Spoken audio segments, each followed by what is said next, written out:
One battery order just did something the entire car industry said was impossible 2 years ago. 60 gigawatt hours. In one single deal.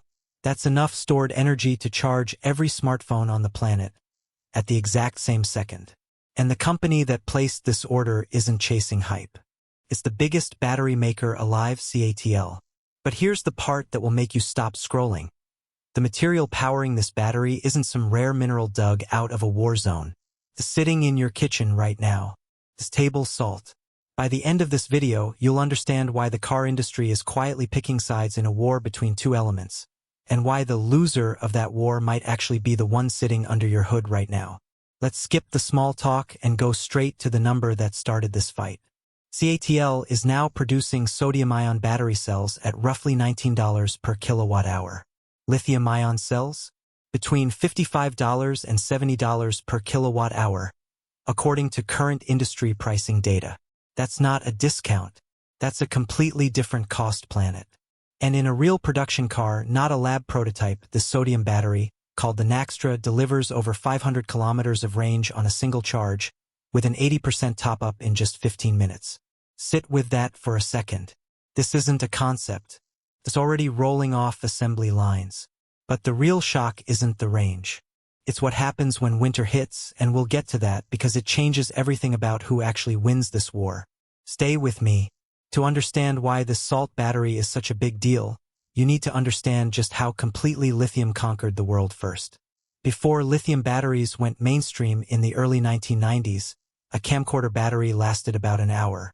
Laptops were bricks. A phone that fit in your pocket and lasted all day? Science fiction. Then lithium arrived and roughly tripled how much energy you could store in the same weight. Phones got smart. Laptops got thin. Electric cars became real machines instead of golf carts with delusions of grandeur. Lithium's secret weapon is simple physics. Its particles are tiny and light, so you can cram huge numbers of them into a small space, and lithium has an unusually strong natural urge to push electric current through a circuit. Combine those two things and for 30 straight years, nothing else came close. So the whole industry bet everything on one chemistry. Billions poured in. Factories scaled up around it. And when something dominates for that long, an industry stops asking a dangerous question. What if we built our entire future on the wrong foundation? If you're finding this useful so far, this is the perfect moment to hit subscribe, because the next part is where lithium's empire actually starts cracking, and it's a lot messier than most car channels will tell you. In 2016, Samsung launched the Galaxy Note 7. Great reviews. Massive pre-orders. Then, within weeks, phones started catching fire in pockets, on airplane seats, on nightstands while people slept. Airlines banned the device outright. Samsung killed the entire product line in a disaster that reportedly cost the company around $5 billion. Everyone blamed Samsung's engineering. And yes, they made mistakes. But here's what most coverage never explained. The danger wasn't unique to that one phone. It was baked into every lithium battery ever built. The liquid electrolyte inside a lithium cell, the stuff that shuttles energy back and forth, is genuinely flammable. Puncture it, overheat it, overcharge it, and it can ignite. Once one cell catches fire, it heats the cells beside it, which ignite and heat the next ones. It's dominoes falling inside a sealed box, faster than any cooling system can react. And this isn't old news. According to recent fire department data, lithium battery fires have overtaken standard electrical fires as the leading cause of fatal fires in New York City in 2026. That's not a decade-old statistic. That's right now in one of the most advanced cities on Earth. Then there's the cold. Below freezing, charged particles inside a lithium cell stop moving cleanly and start building tiny jagged metallic spikes on the cell walls. Enough charge cycles and those spikes can grow long enough to short the battery, which, as we just covered, tends to end in fire. Even without a short circuit, the performance hit alone is brutal. At freezing temperatures, a lithium battery can lose 20 to 40% of its total range, for zero mechanical reason other than it's cold outside. For an EV owner in Norway, Canada, or northern China, that's over 100 kilometers of range gone on a random winter morning. And then came the price chaos. Between 2020 and 2022, the core lithium raw material spiked by a factor of 8. Then in 2023, prices crashed by more than 70% in a single year. Car makers were trying to build the future of transportation on top of a commodity that behaved like a meme stock. Fire risk, cold weather failure, price chaos nobody could control. 3 cracks in an empire that looked unbeatable. Something had to give, and the answer had been sitting in a forgotten research paper since the year 2000. Long before lithium was even on the radar, scientists in the 1960s were experimenting with a different element entirely: sodium. It sits right below lithium on the periodic table, behaves in a similar way chemically, and is one of the most abundant elements on the planet, literally in table salt in seawater in the ground beneath your feet. Ford actually built the first high-energy rechargeable battery back in 1966, and it ran on sodium. Impressive proof of concept, except it needed an operating temperature of around 300 degrees Celsius. Hot enough to melt lead. Fascinating in a lab. Useless under the hood of a family car. Then in 1972, researcher Stanley Whittingham cracked room-temperature lithium chemistry, and in one move sodium was benched. Nearly all the research money in the world chased lithium instead. By the time Sony shipped the first commercial lithium battery in 1991, the momentum was locked in for good, and over the following decades, more than $1 trillion flowed into lithium technology alone. Sodium wasn't shelved because it was proven worse. It was shelved because it had one stubborn technical flaw nobody could solve. Sodium particles are about 35% bigger than lithium particles. Inside a battery, particles need to slide in and out of a storage material thousands of times without wrecking it. Lithium slides perfectly into graphite's neat, evenly spaced layers, like a key into a lock. Sodium's bigger particles just tear the layers apart. After a few hundred charge cycles, the battery would be junk. That single problem locked sodium out of serious competition for over 40 years. In the year 2000, a research team in Canada stumbled onto something strange. A form of carbon that behaved nothing like the neat, orderly graphite lithium relies on. Picture graphite as a perfectly stacked deck of cards, smooth, even, precise.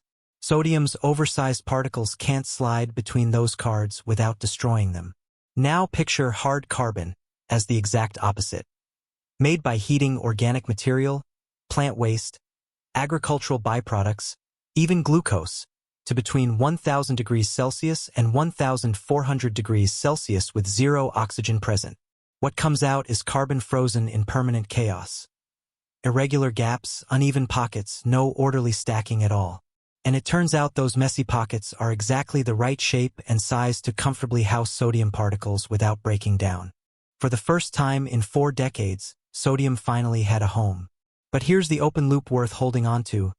A lab discovery and a mass-produced car battery are 2 very different animals, and turning this messy carbon into something you could trust with your life on the highway took one company betting more money than anyone thought was sane.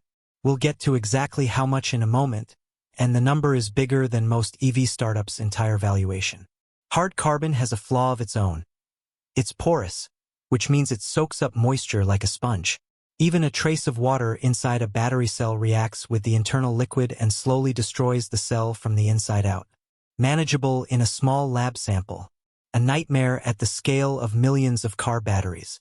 This is where CATL stepped in and did something almost nobody else was willing to risk. According to industry reports, CATL committed roughly $1.5 billion over 10 years to turn hard carbon from an academic curiosity into a battery you could actually put in a car. Their first fix, re-engineering the surface chemistry of hard carbon itself, replacing the water-attracting parts with compounds that actively repel moisture. Their second fix was even more extreme, precisely controlling the size of hard carbon's internal pockets, down to the scale of a single atom. Too small and sodium can't get in fast enough to store real energy.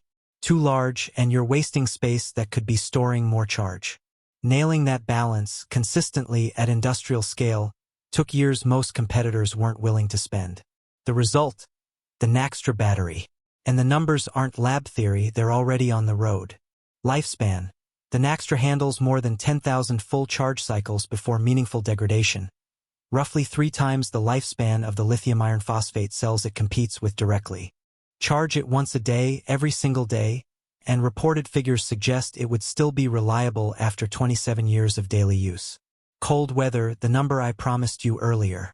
The liquid inside an extra cell reportedly stays fluid down to minus 58 degrees Celsius. At minus 40 degrees Celsius, it still holds 90% of its full charge capacity. A lithium battery at that same temperature is barely alive, having already lost a third or more of its range purely from the cold. And the price gap we opened with, $19 per kilowatt hour versus $55 to $70, isn't just cheaper. Sodium isn't concentrated in a handful of countries the way lithium is. No single government can squeeze the supply. No sudden shortage sends prices multiplying overnight. For automakers chasing an affordable EV, and for governments trying to build energy security that isn't hostage to a commodity swing, that stability might be worth more than the lower price tag itself. And don't forget the safety angle we opened this video with. Sodium chemistry is inherently far more stable under heat stress than lithium. No jagged metallic spikes forming in the cold, no runaway domino effect waiting to happen in a sealed pack. For a driver who just wants a car that starts reliably on a frozen morning without worrying about a fire risk buried under the back seat, that alone might be worth more than any spec sheet number. So does this mean lithium is finished? Here's where the story gets more interesting than a simple yes or no. Sodium has one wall it probably can't punch through. Because its particles are heavier and bigger, there's a hard physical ceiling on how much energy you can pack per kilogram. For electric aircraft, where every gram costs you range and payload, that ceiling matters enormously. For phones and laptops, where there's zero spare room inside the device, lithium is very likely staying dominant for years. So what is CATL actually building? Not a knockout, a truce. Reports describe an EV battery pack split into two zones, one sodium and one lithium, managed live by software. When it's freezing outside and lithium cells start struggling, the sodium zone quietly takes the load. On a long highway run where maximum range matters most, lithium steps back in. Neither chemistry gets pushed past what it's actually good at. And that opening number makes a lot more sense now. CATL reportedly shipped around 122 gigawatt-hours of total energy storage across all of 2025. This one sodium-ion order, 60 gigawatt-hours, is roughly half of an entire year's global output, for a technology that wasn't even in commercial production 12 months earlier. The hard carbon research behind this battery was published in the year 2000. It sat quietly in academic journals for over 2 decades. Serious money didn't move until 2022. The exact moment lithium prices exploded, then collapsed, and the fragility of the entire supply chain became too obvious to explain away. The fire risk, the cold weather failures, the price chaos, none of it was hidden. Engineers knew for decades. But when a dominant technology is still delivering good enough results and the profits keep flowing, entire industries develop a very specific habit. They stop looking for something better. The future of energy wasn't hiding in some secret lab. It was sitting in your salt shaker the entire time, waiting for lithium to get expensive enough for the world to finally notice. So here's my question for you, and I actually want a real fight in the comments. If a sodium battery EV cost half the price of a lithium one and crushed it in winter performance, would you actually buy it? Or are you too loyal to lithium to switch? Drop your answer below. I'm reading every single comment on this one. Subscribe if you want to see who wins the next round of this war before anyone else does.